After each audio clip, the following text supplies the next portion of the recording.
Je suis hyper contente de faire cette vidéo. Déjà, c'est l'été. Je trouve qu'il y a une autre énergie pendant l'été, c'est une saison que j'adore. Je vais te partager 4 super clés qui vont te permettre de vivre des super bonnes vacances, que tu finisses cette période et que tu te dises bah punaise, je suis fière de moi, j'ai tout donné, j'ai testé des trucs, j'ai appris des choses, enfin voilà, que tu te dises j'ai eu des vacances riches et je me sens bien. Les conseils là que je vais te partager, c'est ceux que j'applique depuis maintenant plus de 3 ans, qui me permettent à chaque fin d'été d'être super fière de moi, d'être contente. Et en plus, à la fin, je te partage mon nouveau projet. Donc j'espère vraiment que ça pourra t'inspirer, que ça pourra te donner des super idées. J'ai hâte, reste jusqu'à la fin, j'ai vraiment trop envie de vous partager ça.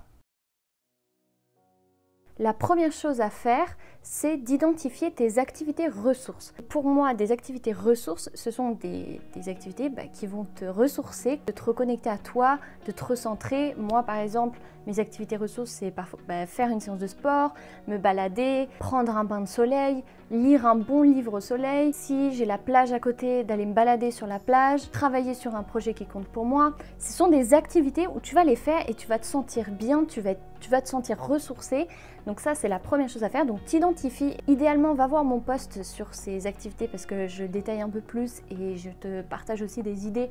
Donc si tu n'as aucune idée de quelles sont les activités ressources, voilà, va voir ce post-là. Une fois que tu as identifié tout ça, la première chose à faire de ta journée, la première étape de ta journée, c'est de dédier 1 heure à toi-même. Je le répète tellement souvent dans mes vidéos, mais c'est tellement important de commencer la journée et de s'occuper de soi, de ses projets, de son corps, de son esprit. L'année dernière, par exemple, je prenais 1 heure le matin pour lire un livre. Je sais plus ce que je faisais les autres années, mais l'année dernière, je sais que je m'étais fixée de lire un petit peu le matin et de mettre une bonne musique. Et ça me permettait de commencer la journée en étant super contente, en étant connectée à moi, pas connectée à la vie des autres, pas connectée aux vacances des autres. J'étais connectée à moi, qu'est-ce que j'ai envie de vivre, comment je me sentais. Si tu as envie de travailler sur un projet, c'est le moment. De 1, tu auras de la volonté.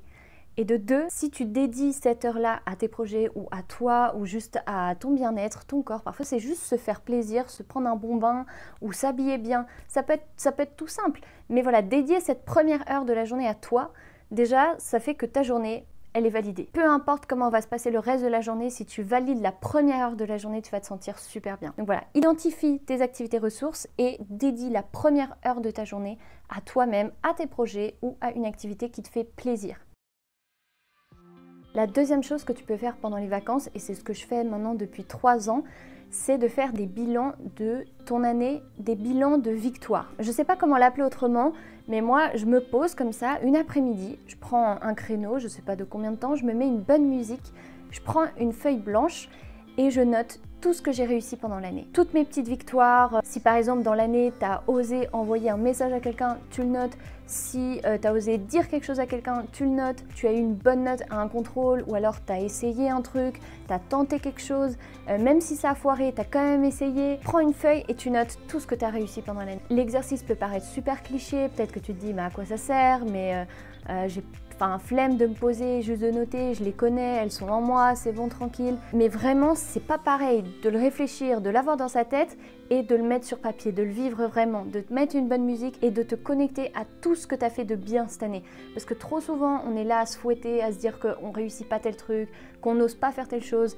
Et derrière, on fait pas non plus le taf pour se reconnaître, dire en fait j'ai réussi telle chose, en fait telle chose c'était super. Moi je sais que il y a eu des années où je notais, par exemple, une fois où j'ai dit dans le métro à quelqu'un qu'il avait un beau manteau. Bon ça m'a demandé un effort, je suis sortie de ma zone de confort, et je le note. Tu vas te rendre fier de toi. Attends pas la reconnaissance des autres, attends pas que les autres te disent bravo, c'est super, que tes amis, ta famille te disent ça. Fais-le d'abord pour toi. fais-le en premier pour toi et tu verras, tu vas te sentir super bien. Moi, je sais que je faisais ces bilans, je voyais ma feuille bourrée de victoires, je me disais mais c'est bon, je suis d'attaque pour plein d'autres années et chaque année j'avance, chaque année compte et je sais pas, j'ai l'impression de construire ma vie quand je fais ça. Je refais un petit bilan, je vois que j'avance, je vois que je teste et ça sert à rien de me fouetter en fait. Ça va te motiver pour les années à venir, les prochaines années. Moi, je sais que cette feuille-là, elle est accrochée sur mon bureau et du coup, dès que j'ai un coup de mou, je regarde la feuille, je me dis Vic, l'année dernière, tu as réussi à faire tout ça. Cette année, tu peux le faire aussi et chaque année, t'avances. Et t'imagines,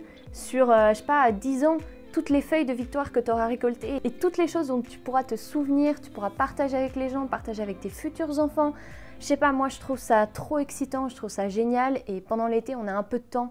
Donc voilà, moi je trouve que c'est vraiment une super opportunité. Et le troisième avantage en plus, c'est que tu vas apprendre à te connaître. Tu vas faire un petit bilan sur ton année, tu vas faire une mini introspection sur qu'est-ce que tu as vécu, qu'est-ce qui t'a plu, qu'est-ce qui t'a moins plu. Et c'est grâce à ce genre d'exercice que tu apprends à te connaître. C'est pas juste en vivant ta vie comme ça, pose-toi des questions, essaie de te questionner. C'est grâce à ces mini introspections, ces mini moments où voilà, tu vas te remettre en question, tu vas revivre un peu ce que tu as vécu dans ton année, que tu vas apprendre à te connaître en fait. Tu vas identifier quelles sont les expériences qui t'ont le plus plu, qu'est-ce qui t'a rendu le plus fier de toi. Ça se trouve, avoir une bonne note à un contrôle, ça t'a même pas rendu fier de toi. Par contre, aller parler à quelqu'un dans la rue, t'étais super fier de toi. T'as peut-être des projets pareils qui ont beaucoup plus d'importance que les autres et c'est important de le souligner. Et si tu n'en as pas conscience, tu vas pas pouvoir vivre une vie qui soit en accord avec ce qui te plaît, en accord avec tes valeurs. Depuis que j'ai mis en place ce petit exercice là qui paraît anodin, je l'ai commencé depuis, depuis que je suis en terminale. À la fin de ma terminale, j'étais tellement fière de mon été, j'étais là, ok, mais je vais noter toutes mes victoires. Et en fait, maintenant,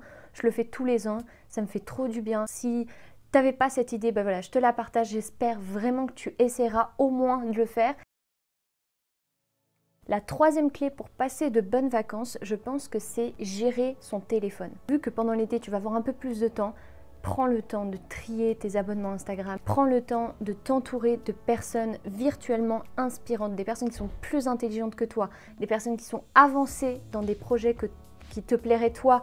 Eux, ils sont avancés dans le processus et du coup, tu peux t'inspirer, tu peux même leur poser des questions, tu peux même essayer de les contacter. Enfin, c'est carrément possible. Moi, j'ai contacté des gens et au final, j'ai réussi à avoir quelques réponses et tout et c'est trop cool. J'en ai pas parlé là tout à l'heure, mais dans la première clé de dédier la première heure de ta journée pour toi-même, voilà, c'est juste de poser son téléphone juste au moins le matin. Sinon, tu vas comparer ta vie, tu vas comparer tes vacances, tu vas te comparer physiquement, mentalement et c'est pas marrant. Et au final, des vacances passées sur ton téléphone, tu vas même pas t'en souvenir, ça va même pas te rendre super fier de toi. Donc voilà, je pense que déjà gérer un petit peu son téléphone, ne serait-ce que de passer 1 heure de moins par jour sur le téléphone, c'est super. Je t'ai partagé sur Instagram la formation de Grégoire Dossier qu'il a sorti récemment sur les addictions aux écrans, comment être plus productif et gérer un peu mieux les écrans, son téléphone. Je trouve qu'elle est vraiment super. Si t'as rien à faire cet été, vraiment je te la conseille à 100%. Donc voilà, juste déjà, commence par trier les personnes que tu regardes. Moi, ça a commencé par ça, en fait, juste trier qui je regardais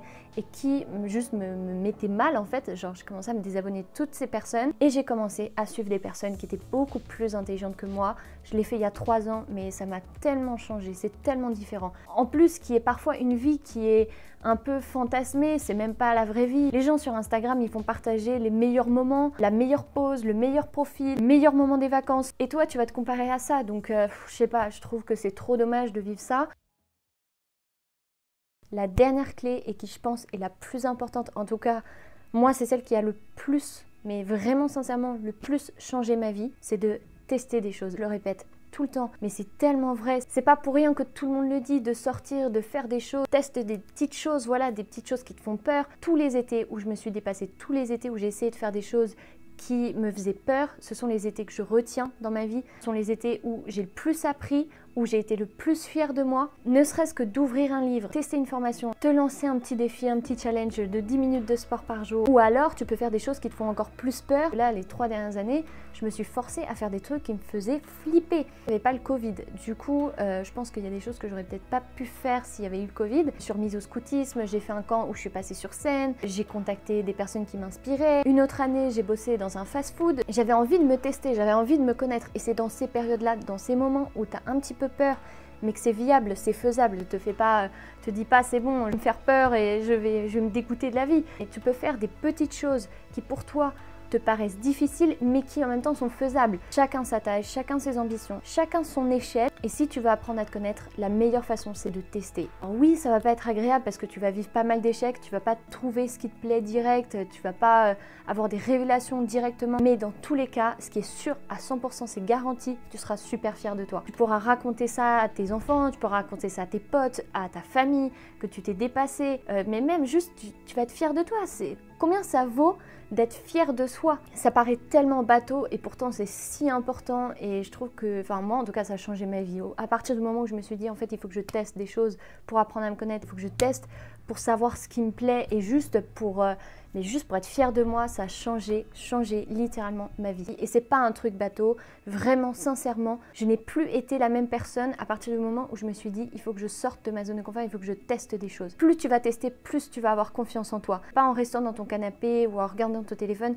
que d'un coup tu vas avoir confiance en toi. C'est en sortant, c'est en allant faire des balades, même ne serait-ce que de marcher, juste marcher dans la rue. Tu vas réfléchir sur ta vie, tu vas introspecter. Sous-estime pas les séances de sport, sous-estime pas non plus les petits pas, ne serait-ce que de demander l'heure dans la rue, si ça te fait flipper, fais-le. Et c'est de ça dont tu vas te rappeler dans ta vie. C'est pas toutes ces fois où tu scrolles ton téléphone. Par contre, tu vas te souvenir de tous ces moments où tu t'es bougé, tous ces moments où tu as osé alors que tu avais peur. Et plus tu fais ça, plus ça va renforcer la croyance en toi, que même quand tu as peur, tu peux le faire, que même quand c'est difficile, tu y arrives. Et ça, petit à petit, et après, c'est un cercle vertueux, c'est effet boule de neige.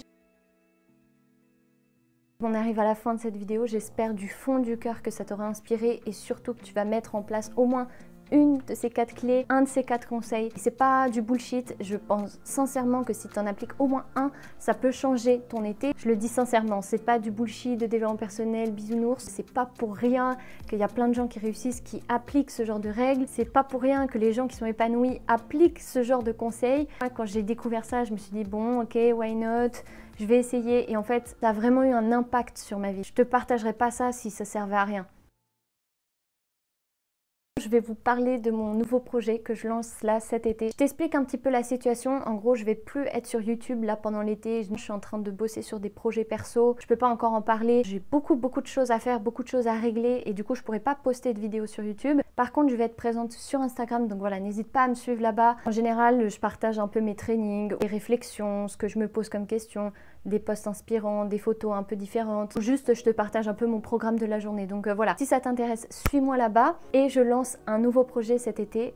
J'ouvre une newsletter. En gros, chaque semaine, tu vas recevoir un email et dans cet email, je vais te partager des questionnements profonds, des conseils pour réussir tes vacances, des citations, des vidéos qui m'ont inspiré. Je vais aussi vous partager les personnes qui m'inspirent. Chaque lundi, tu auras au moins une petite clé, un petit truc sur lequel tu pourras travailler pendant la semaine, une question à te poser, un conseil ou alors une ressource que je vais te partager. Donc je te disais, une personne inspirante, une vidéo qui moi m'a beaucoup marqué, les questions que je me suis posées pour être beaucoup plus épanouie aujourd'hui. J'ai aussi envie de te partager quelques-uns de mes investissements. Là, je pense que le projet va être super. J'espère du fond du cœur que celui-ci pourra vous inspirer et vous permettre de passer des super vacances. Ça sera tout le mois de juillet, tout le mois d'août et le premier mail qui sera envoyé, ça sera lundi prochain. Si tu veux pas rater ça, je t'invite à t'inscrire et à laisser ton mail. Là, il y aura un lien dans ma barre d'infos. Je vais essayer que ce soit des mails agréables à lire, que tu sois content de te lever le lundi matin pour attaquer ta semaine de vacances et kiffer tes vacances et être super fier de toi. Donc vraiment,